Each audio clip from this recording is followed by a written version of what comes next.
પંચાયત સમાચાર 24માં આપનું સ્વાગત છે। દાહોદમાં પ્રકૃતિ મિત્ર મંડળની વાર્ષિક સાધારણ સભા સંપન્ન। પર્યાવરણ સંરક્ષણ માટે 200થી વધુ સભ્યોએ લીધો નવો સંકલ્પ।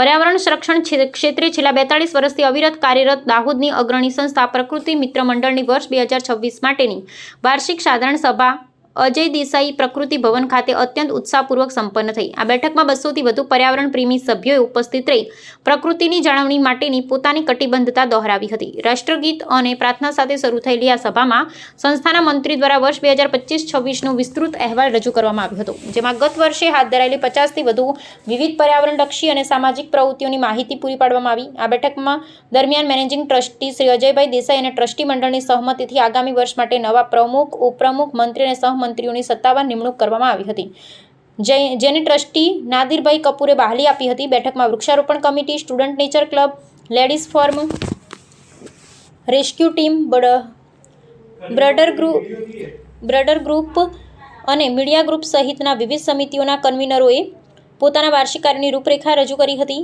ખાસ કરી દાહોદ શહેરને હરિયાળું બનાવવા અને નવપલ્લવિત કરવાના ભાવિ આયોજનો પર વિશેષ ભાર મૂકવામાં આવ્યો હતો।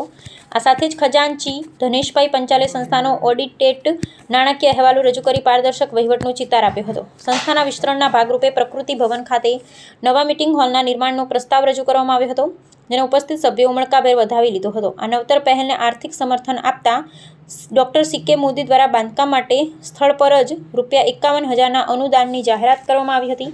અંતમાં સંસ્થાના હોદ્દેદારોએ વન વિભાગ, પશ્ચિમ રેલવે, અન્ય સામાજિક સંસ્થાઓ તેમજ દાતાઓનો આભાર વ્યક્ત કરી આગામી સમયમાં સૌના સહકારથી પર્યાવરણ પ્રત્યેની નિષ્ઠા જાળવી રાખી વિકાસ કાર્યોને વધુ વેગવંતા બનાવવાનો દૃઢ સંકલ્પ વ્યક્ત કર્યો હતો।